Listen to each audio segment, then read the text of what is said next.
श्रीमन्महागणाधिपतये नमः।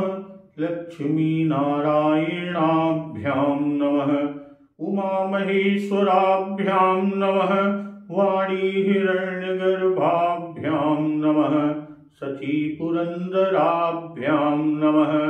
मातापितृचरणकमलेभ्यो नमः। इष्टदेवताभ्यो नमः। कुलदेवताभ्यो नमः। ग्रामदेवताभ्यो नमः। स्थानदेवताभ्यो नमः। वास्तुदेवताभ्यो नमः। सर्वेभ्यो देवेभ्यो नमः। सर्वेभ्यो ब्राह्मणेभ्यो नमः। श्री गुरुचरणकमलेभ्यो नमः।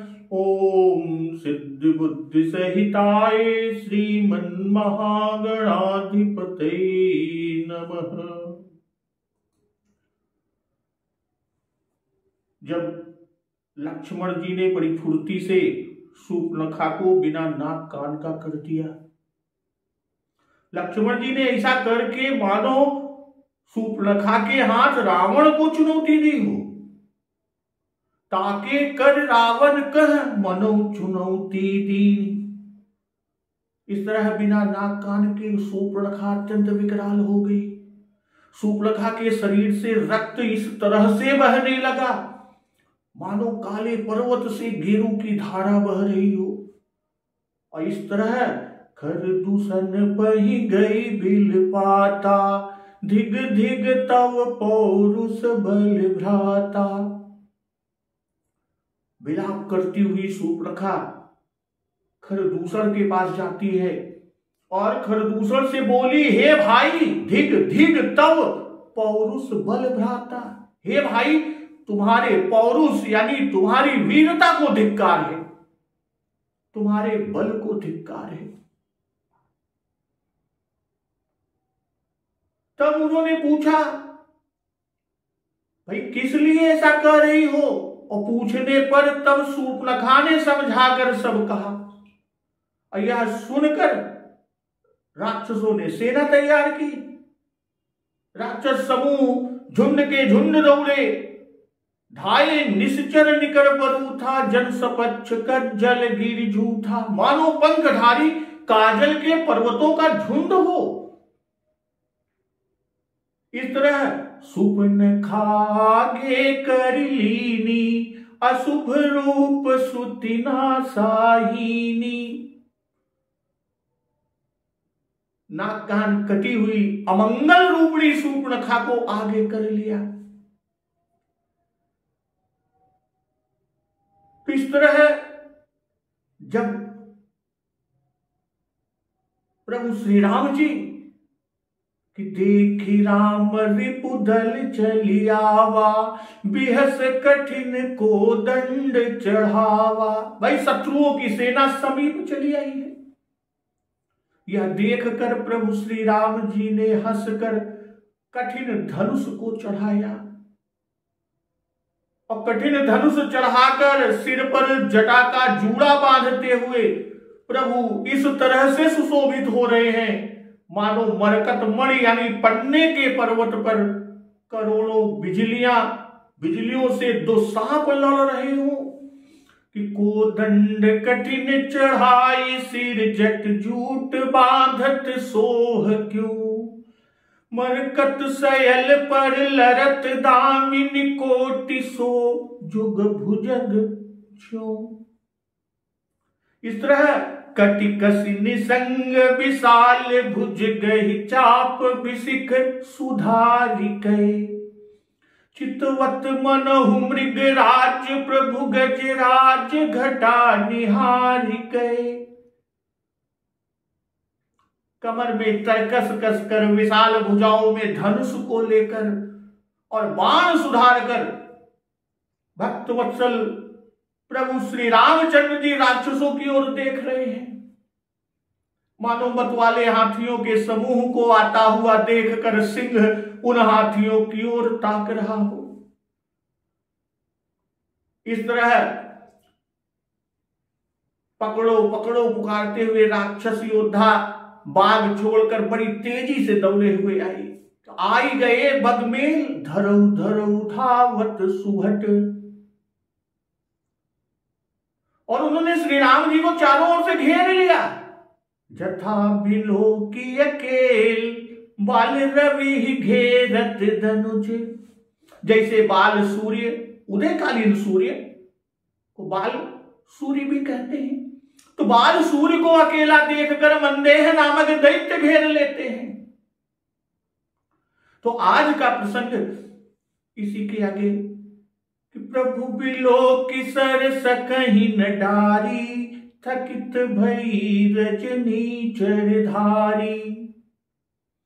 सौंदर्य और माधुर्य निधि प्रभु श्री राम जी को देखकर राक्षसों की सेना थकित रह गई। थकित भई रजनी चरधारी। सचिव बोली बोले खर दूषण, यह को नृप बालक नरभूषण। वे उन पर बाण नहीं छोड़ सके।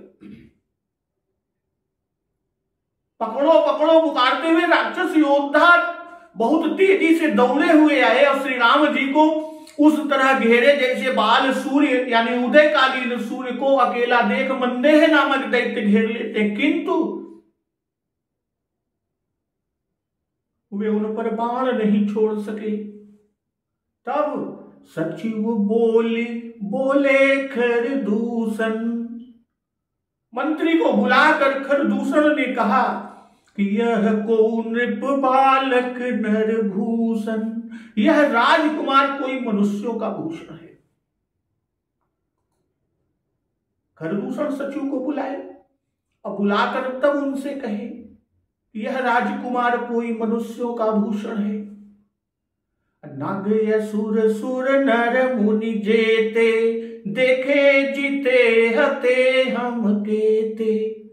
जितने भी नाग असुर देवता मनुष्य और मुनि हैं, उनमें से हमने न जाने कितने ही देखे, न जाने कितने जीते और न जाने कितने मार डाले।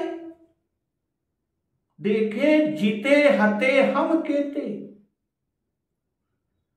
तो हम भर जन्म सुनो सब भाई, देखी नहीं ऐसी सुंदरताई। पर हे सभी भाइयों सुनो, हमने जन्म भर में ऐसी सुंदरता कहीं नहीं देखी। कह रहे हैं क्या कि यद्यपि भगनी कीन्ही कुरूपा, बधलायक नहीं पुरुष अनुपा। यद्यपि इन्होंने हमारी बहन को कुरूप कर दिया, उसके नाक कान को काट दिया, फिर भी बधलायक नहीं पुरुष अनुपा, ये अनुपम पुरुष वध करने योग्य नहीं है।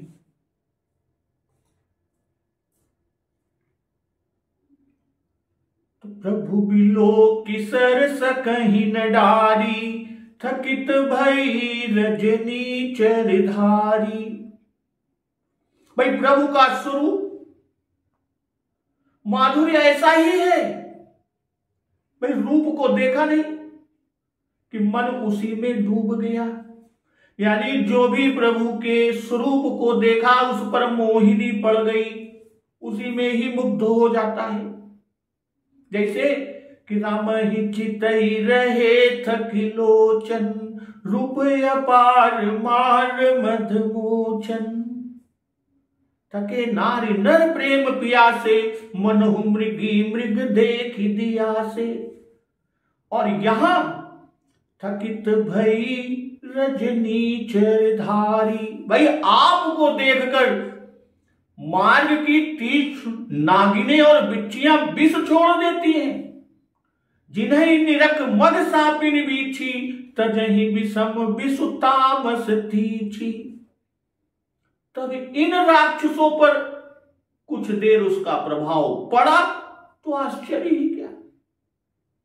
जहां कि जिन्हें निरख मग सापिन बीछी, प्रभु श्री राम जी को देखकर मार्ग की तीक्ष्ण नागिनें और बिच्छियां तजहि विषम विषु तामस तीछी, विष छोड़ देती हैं। इसलिए सर सकहि न डारी, बाण नहीं छोड़ सके।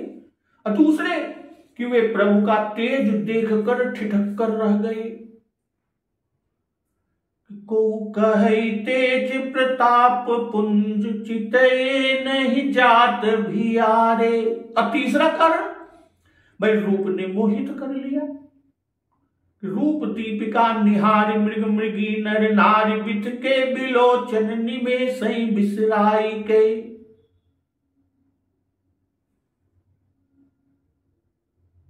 तो वस्तु सत्ता का प्रभाव दुष्ट राक्षसों पर भी पड़ता है। और यह यहां पर दिखाया बाबा गोस्वामी तुलसीदास जी ने। यदि श्री राम जी ने विहस कर अपनी माया का प्रसार इन पर न किया होता, इन राक्षसों पर न किया होता, तो कदाचित ये लड़ने का साहस भी न करते। राम कीन चाहे सोई होई, करई अन्यथा अस नहीं कोई। यह सिद्धांत अपेल है।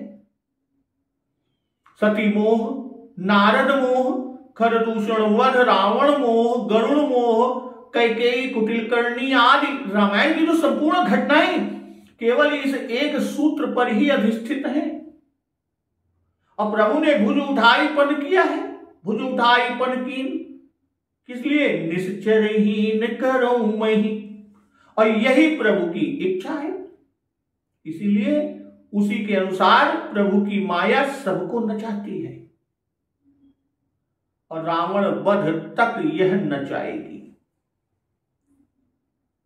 तो सचिव बोली बोले खरदूषण, यह को नृप बालक नरभूषण। भाई यह कार्य बहुत भारी समझ होगा, इसलिए मंत्री को ही बुलाकर भेजा, नहीं तो किसी ऐसे भी दूत को भेज देते। नहीं, बहुत भारी है, कार्य भारी है,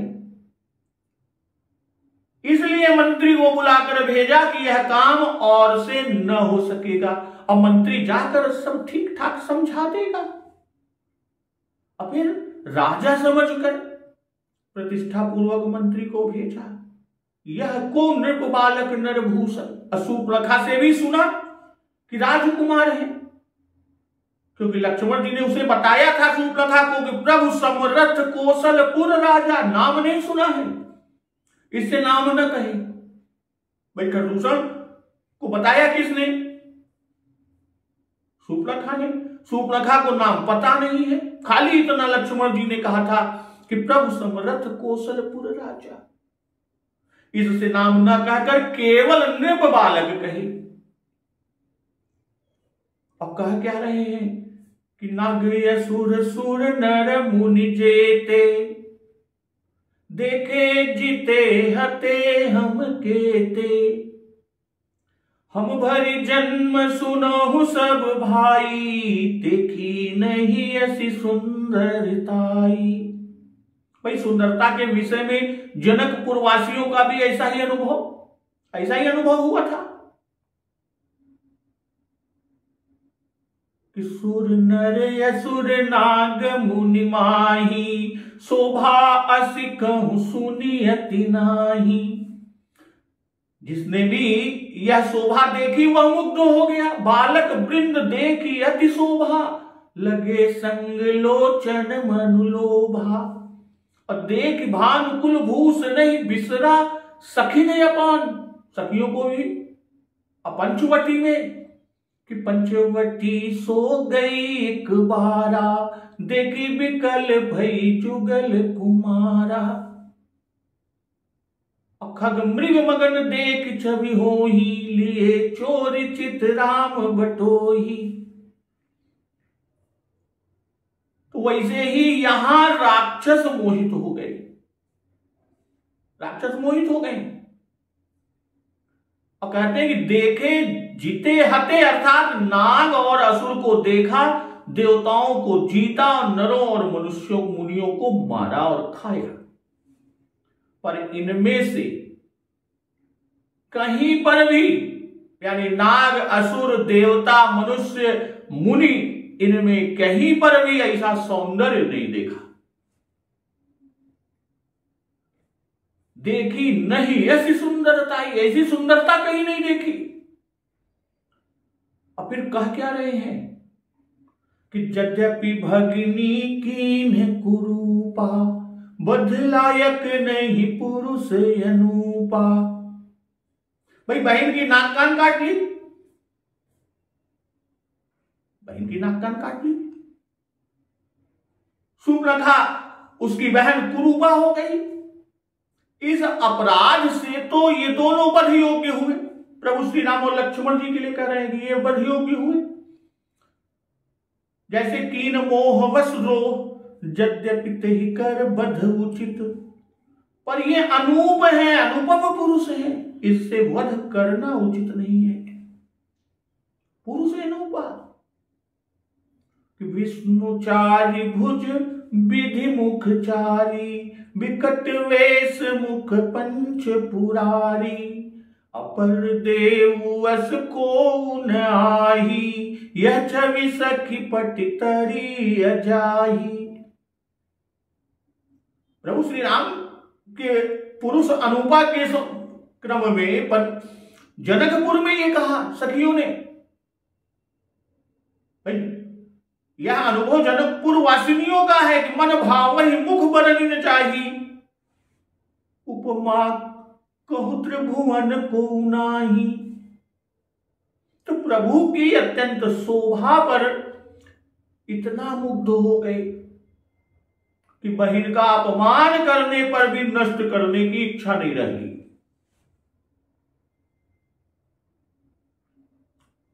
प्रभु की शोभा पर इतना मुग्ध हुए। और शास्त्र की मर्यादा है कि जितने पदार्थ अद्भुत और स्वयं परिपूर्ण होते हैं वे ईश्वर की विभूति समझे जाते हैं। तो यहां सौंदर्य पदार्थ परिपूर्ण है और उनका विनाश करना पाप समझा जाता है। इसी विचार से खरदूषण ने कहा कि बध लायक नहीं पुरुष अनूपा। भाई कोमल भी है तो कोमल बालकों पर आघात करने में खरदूषण जैसे उन्मत्त घोर क्रूर कर्माओं के भी बहन हाथ ऐसी स्थिति सहज ही होती है। यह मानवीय अंतःकरण का सहज स्वभाव पाया जाता है। और कहते हैं कि यद्यपि भगिनी कीन्ह कुरूपा, भगिनी यानी उनकी बहन शूर्पणखा का अपमान जो हुआ, अपमान सहन करने को खरदूषण आदि सब तैयार है, फिर भी नारी लोग काम प्रताप बड़ाई यानी प्रभुता कितनी प्रबल, सीता जी प्राप्त हो जाए, इस लोभ से वे निरपराधी 14 सहस्त्र शूरवीरों को पशु के समान समर यज्ञ में बलि देने को सहज ही तैयार हो जाते हैं। रावण की भी यही दशा है, ये दशा होगी आगे। कहते क्या है कि देहु तुरत निज नारी दुराई, जियत भवन जाहु दो भाई। सीता जी प्राप्त हो जाए, नारी दे दो और जाओ, जीते हुए अपने घर को लौट जाओ। तो छिपाई हुई जो स्त्री है हमको तुरंत दे दो, तुरंत ही लाके दे दो और जीते जी दोनों भाई घर की ओर लौट जाओ। खरदूषण संदेश दे रहे और क्या कहे कि मोर कहा तुम ताहि सुनाओ, मेरा यह कथन, मेरा यह वाक्य तुम उनसे जाकर सुनाओ। किससे? प्रभु श्री राम जी और लक्ष्मण जी से। तासु वचन सुनी, और उनका वचन, उनका उत्तर सुनकर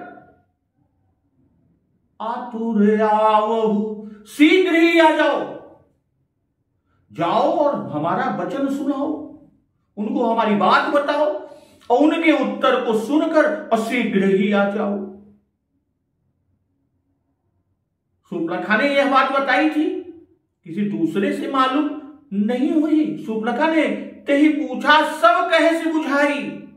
शूर्पणखा ने सारी बात बताई। इसीलिए कह रहे हैं देहु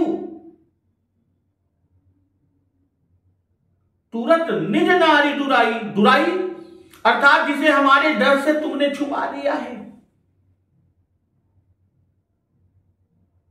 देने का मन नहीं है, इसलिए कहा दे यानी दे दो।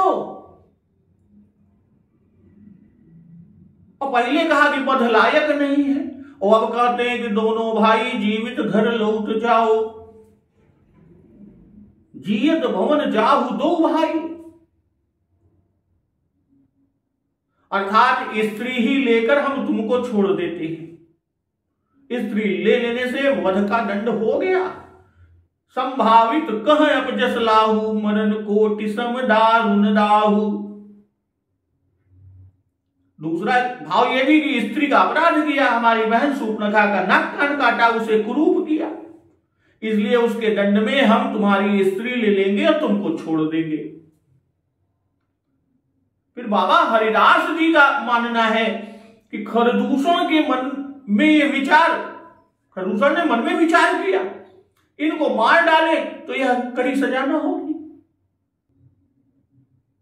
काम इन्होंने किया है भारी दंड का, इन्होंने हमारी बहन के नाक कान काटे हैं तो उसके अनुकूल ही सजा देनी चाहिए। यही सोचकर उन्होंने कहा कि देहु तुरत निज नारी दुराई, इससे इनकी भी नाक संसार में कटेगी, लोक में इनकी निंदा होगी, और अपनी निंदा सुनकर कान बहिरे कर लेंगे, मानो कान से रहित तो हो गए, कान कटा भी हो गए, नाक कटी कान कटे। देहु तुरत में भी यही भाव है कि स्त्री लेकर तुरंत चले जाएं, जिससे हमारी निंदा ना होगी। एक नर बालक पर 14 सहस्त्र शूरवीर निशाचर चढ़ाई कर दिए। फिर दुराई और जाहू का भाव श्री राम कि चुरा के चुपचाप घर चले जाओ, नहीं तो हमारे कोई निशाचर शत्रु जानकर तुम्हारा भक्षण न कर ले।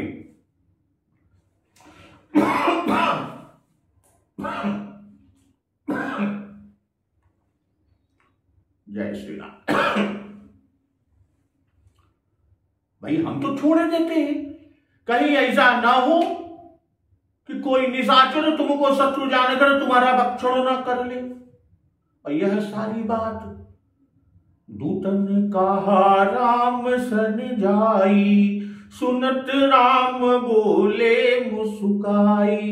जो ये सब संदेशा खरदूषण ने कहने को कहा, यह संदेश दूतों ने जाकर प्रभु श्री रामचंद्र जी से कहा। यह सुनते ही सुनत राम बोले मुस्काई, प्रभु श्री राम जी मुस्कुराकर बोले कि हम क्षत्रि मृग याबन करही, तुमसे खल मृग खोजत फिरही। प्रभु श्री रामचंद्र जी ने मुस्कुरा कर उत्तर दिया, हम क्षत्रिय हैं, वन में शिकार करते हैं, और तुम्हारे सरीखे दुष्ट रूप मृगों और पशुओं को तो हम ढूंढते फिरते हैं। रिपु बलवंत देखी नहीं डरही, एक बार कालहु सन लरही। और शत्रु को बलवान देखकर हम नहीं डरते, कोई बलवान शत्रु आ जाए हम डर जाए, ऐसा नहीं है। बलवान शत्रु को देखकर हम नहीं डरते। कहते हैं एक बार कालहु सन लरही, एक बार काल यदि उनसे लड़ने आवे तो हम उससे भी लड़ जाएं। यद्यपि मनुज दनुज कुल घालक, मुनि पालक खल सालक बालक।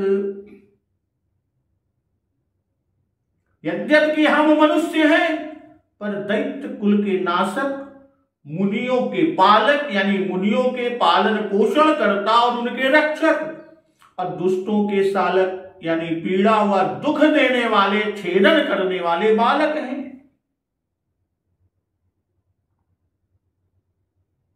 खरदूषण ने जो संदेशा भेजा, दूतन कहा राम सन जाई, तुरंत राम बोले मुस्काई। यहां दूतों का जाना, और पहले कहे कि खरदूषण ने मंत्रियों को बुलाकर उनसे कहा था कि सचिव बोले खरदूषण।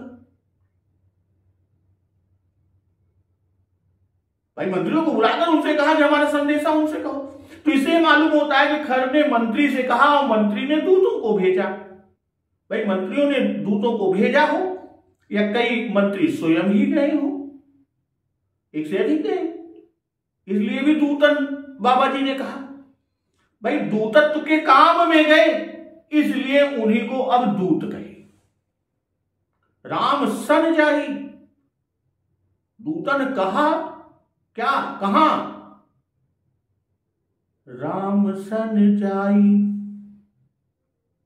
सुनत राम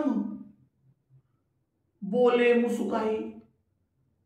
उन्होंने संदेशा कहने पर भी राम को प्रसन्न नहीं देखा, किंचित भी भय का चिन्ह नहीं देखा, उनके चेहरे पे जरा सा भी भय का भाव नहीं आया।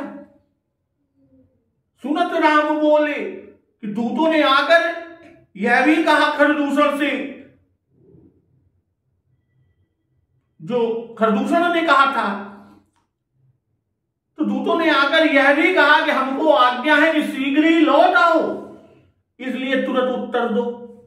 प्रभु श्री राम जी से कह रहे हैं, कौन? दूत जो आए हुए खरदूषण के भेजे हुए।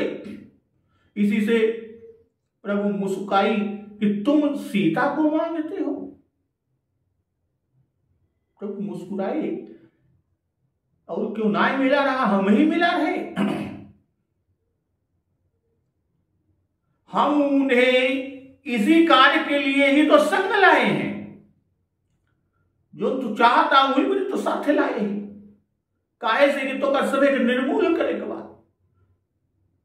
ये भी हो सकता है कि मुस्कुराए की बातें करके हमें डराना चाहते हो, सो हम डरपोक नहीं है, हम डरने वाले नहीं है। और यही आगे कहते हैं कि रिपु बलवंत देख नहीं डरही। तो हमको ऐसा निर्बल और अप्रतिष्ठित मत समझ लेना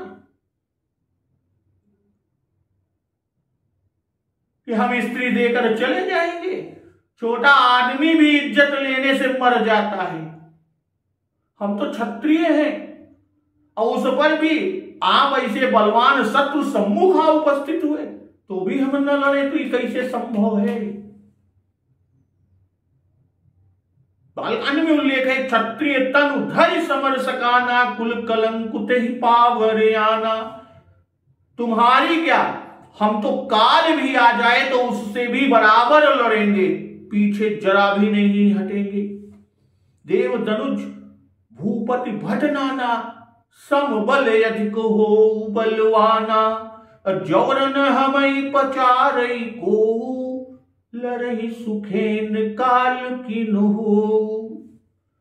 और हंसकर यह भी दर्शाया, यह भी बताया, यह भी जनाया, अभी हमें बालक समझते हो, आगे प्राणों के अभी लाले पड़ेंगे, तब हमारा पराक्रम जान पड़ेगा। यहां हंसना निरादर सूचक है। भाई मुस्कान में भाव कि वे ये सब डर गए हैं, ऐसा ना हो कि युद्ध ना करें, इसलिए उनके छात्र तेज को उत्तेजित करना आवश्यक है, इसी से चिढ़ाने के लिए बोले। भाई दूतों ने क्या कहा? खरदूषण का बल कहा, आप नरभूषण हैं,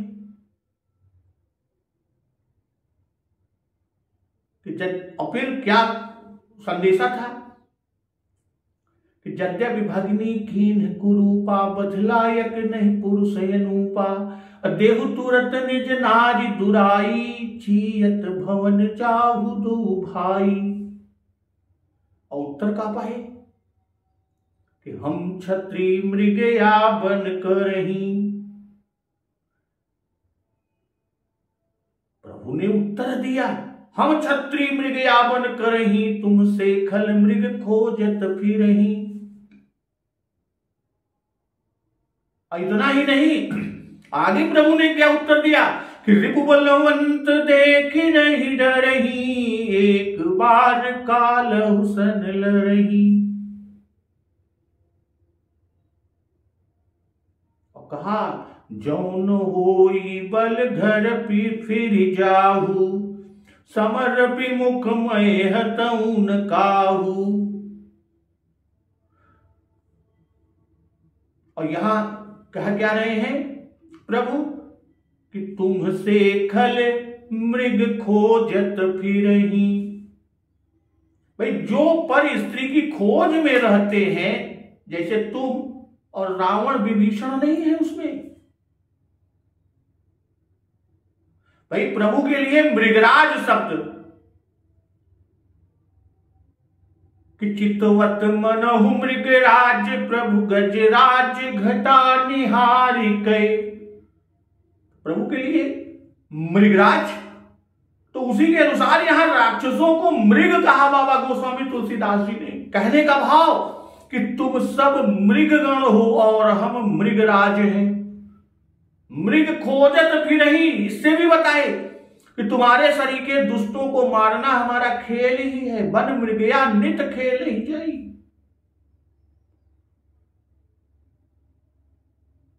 तुमसे खल मृग क्या करते हैं, खोजत फिरही। हमें तो ढूंढना पड़ता है और तुम तो बिना परिश्रम के ही आ मिले, तब हम तुमको कैसे छोड़ेंगे। तो जौन होई बल घर फिर जाहू समर विमुख मैं हतऊ न काहू। यदि बल ना हो तो घर लौट जाओ। भाई अगर तोरे बल ना है जा घर चला जा। लड़ाई में पीठ दिखाए वाले के मुंह फेरे हुए केहू के हम कभों भी ना मारे। भाई लड़ाई में पीठ दिए हुए मुंह फेरे हुए किसी को मैं कभी नहीं मारता। तो रन चढ़ी करी कपट चतुराई रिपु पर कृपा परम कदराई। लड़ाई में चढ़ाई करके कपट चतुरता और शत्रु पर कृपा करना तो महान कायरता है। या तो चढ़ाई न किए होते, पहले ही आते और चढ़ाई कराए, सर पे खड़े हो, चारों तरफ से घेरे हो, तब दूत भेजे हो।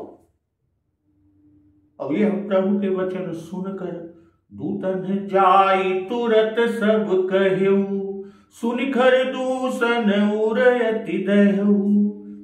तो दूतों ने तुरंत जाकर सब कहा और यह सुनकर खरदूषण का हृदय अत्यंत जल उठा, एकदम दहक उठा।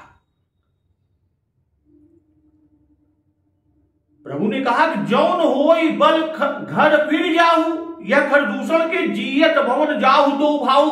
भाई इनका उत्तर दिया, खरदूषण ने जो संदेशा दिया था कि जियत भवन जाहू तो भाई, उसका उत्तर यह दिया कि जौन होई बल घर फिर जाहू। काहू अर्थात मतवाला, सनकी, झक्की, पागल, सोया हुआ, बच्चा, स्त्री, मूर्ख, शरणागत, रथहीन, डरा हुआ, ऐसे शत्रु को धर्मवित नहीं मारते। शस्त्रहीन, आर्त, घायल, अत्यंत घायल, डरे हुए पर धर्मज्ञ पुरुष हाथ नहीं चलाते। और कहते हैं प्रभु कि रन चढ़ी करी कपट चतुराई रिपु पर कृपा परम कदराई। भाई हमारे प्राण बचाने के बहाने अपने प्राण बचाते हो, अपने प्राण के लाले पड़े हैं, इसी से हम पर दया दिखा रहे हो, दया दर्शा रहे हो, दया जना रहे हो। यह कपट चातुरी है और है कैसी, परम कदराई। चढ़ाई करके कपट चातुरी करना कायरपन है और शत्रु पर कृपा करना तो परम कादरता है। रिपु पर कृपा परम कदराई। यह श्रीमुख वाक्य भी गिरह बांधने योग्य है, इसे लोग उदारता कहते हैं, परंतु यह उनकी भूल है। इसी कृपा के कारण भारत के सम्राट पृथ्वीराज 6 बार गोरी को हराकर उसे छोड़ते गए और 7वीं बार जब पृथ्वीराज हारे तो गोरी ने उन पर कृपा न की और पृथ्वीराज के साथ हिंदू साम्राज्य का सूर्यास्त हो गया। कहने का भाव कि वीरवाना धर कर आए हो, लड़ने में संकित होते हो, यह कायरपन है। और यह सब सुनकर दूतन जाई तुरत सब कहेऊ सुनिखर दूषण उरयति दहेऊ। भाई आज्ञा क्या थी? तासु वचन सुन आतुर आवो, इसलिए जाए तुरंत।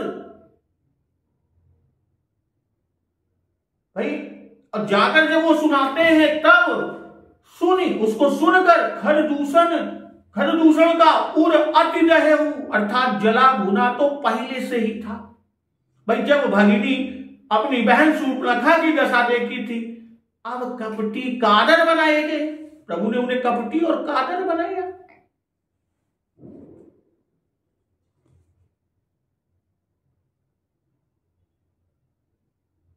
इससे अब अत्यंत दाह हुआ। प्रभु ने कहा ना, नृप पर कृपा परम कदर आई। दाह हुआ था, इसी का प्रभाव था कि को कह जियत धरऊ दो भाई, जो पहले शूर्पणखा की स्थिति को देखकर ओ आई गए बग में धरऊ धरऊ धावऊ सुभट। तो ये तो अतिदाह का प्रमाण कि उर दहु कहु कि धरहु धाये विकट भट रजनी चरा। कहने का तात्पर्य निर्बल जानकर धर पकड़ने की इच्छा किया था। आगे लिखते हैं, जान सबल आ रहा थी।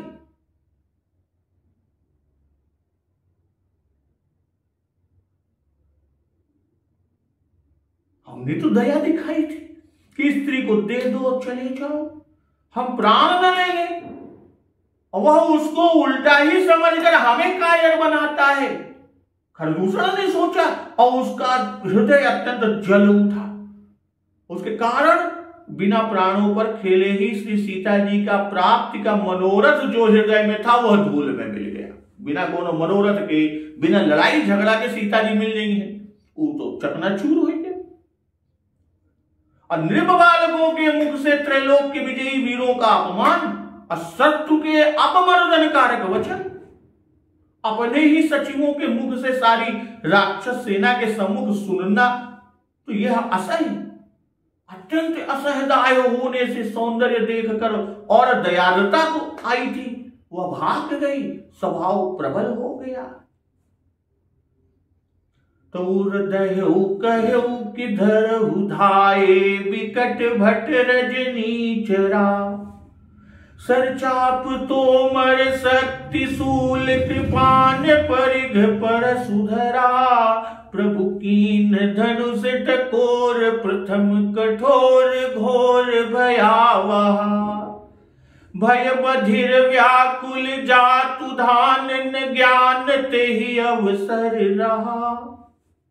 तोमर यानी भाले की तरह एक प्रकार का अस्त्र है। इसमें लकड़ी के डंडे में आगे की ओर लोहे का बड़ा सा फल लगा रहता है, शापला भी कहते हैं। परशु भी एक अस्त्र है। अशक्ति एक प्रकार का प्राचीन काल का अस्त्र है, एक प्रकार की बर्छी। तोर दहु कहु कि धरहु धाये विकट भट रजनी चरा। खरदूषण का हृदय जल उठा, तब कर उन्होंने कहा कि पकड़ लो। और यह सुनकर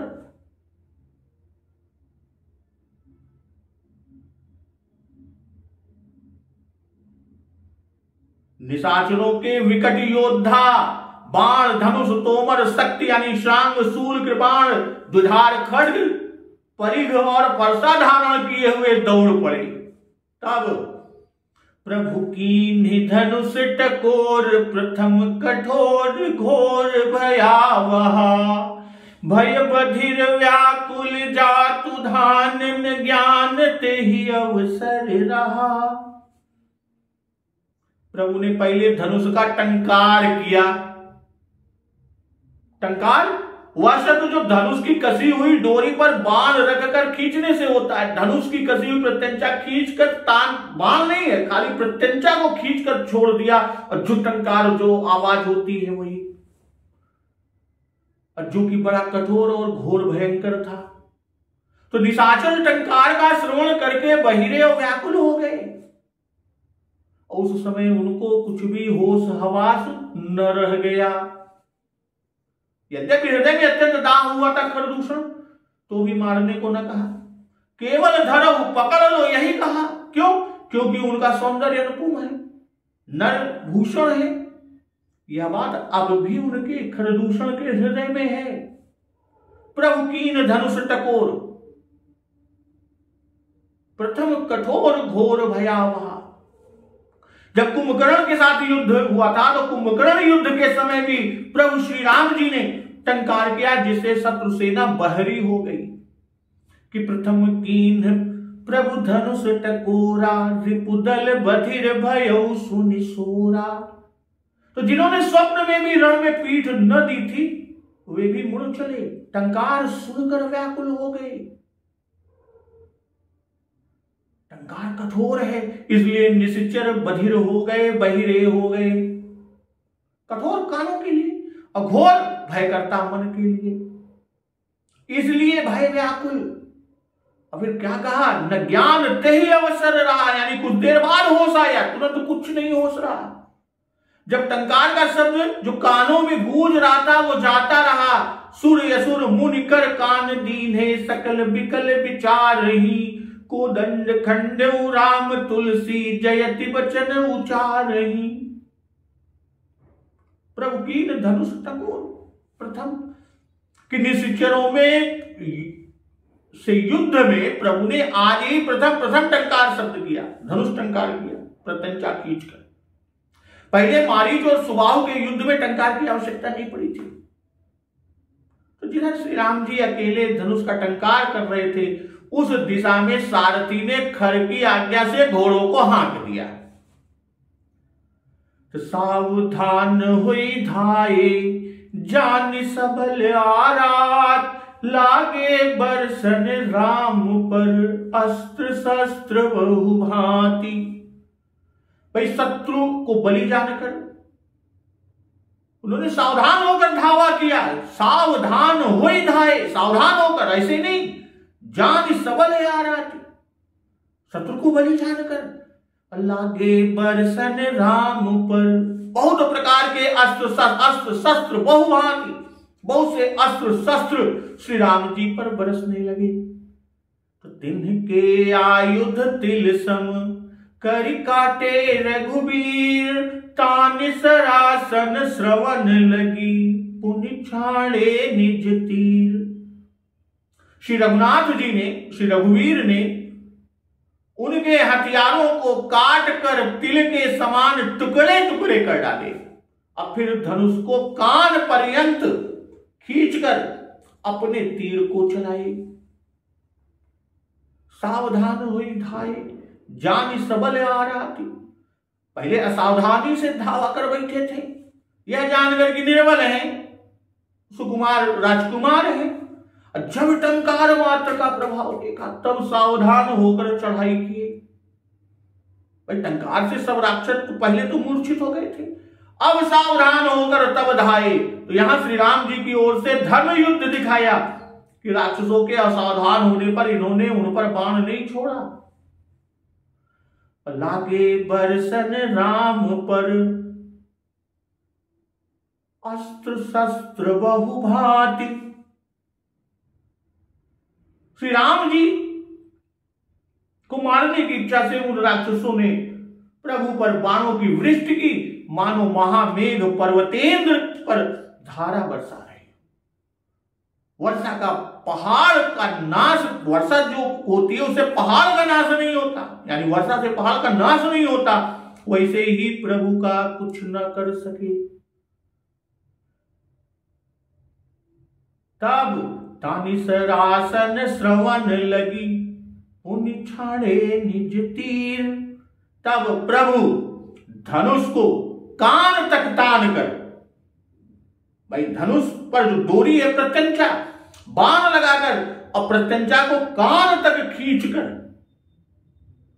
तानि सरासन श्रवण लगी, कान तक लगाकर खींचे, पुनि छाड़े निज तीर, अपने तीर को छोड़ते हैं। तो भक्तजन अब प्रभु के द्वारा छोड़े गए तीर का क्या प्रभाव खरदूषण और हजारों राक्षसों के ऊपर पड़ता है, और प्रभु श्री राम और खरदूषण तथा उनकी सेना के साथ जो युद्ध होता है उसमें क्या होता है, इस प्रसंग का श्रवण अमृत रसपान हम लोग अगले दिवस की कथा में रसपान करेंगे। तो आज के प्रसंग में खरदूषण ने अपने मंत्रियों को दूत बनाकर भेजा। खरदूषण के कहे हुए वचन को दूतों ने प्रभु श्री राम जी से कहा और प्रभु श्री राम जी ने उसका उत्तर दिया और फिर उत्तर सुनकर खरदूषण ने धावा किया, आक्रमण किया और प्रभु श्री राम जी उनके द्वारा छोड़े गए अस्त्र शस्त्र को तिल की भांति काट कर खंड खंड कर दिए और अपने कान तक प्रत्यंचा को खींचकर अपने तीर को चलाए। अब वह तीर क्या प्रभाव देता है और किस तरह युद्ध होता है, इसका अमृत पान हम लोग अगले दिवस में कथा में करेंगे।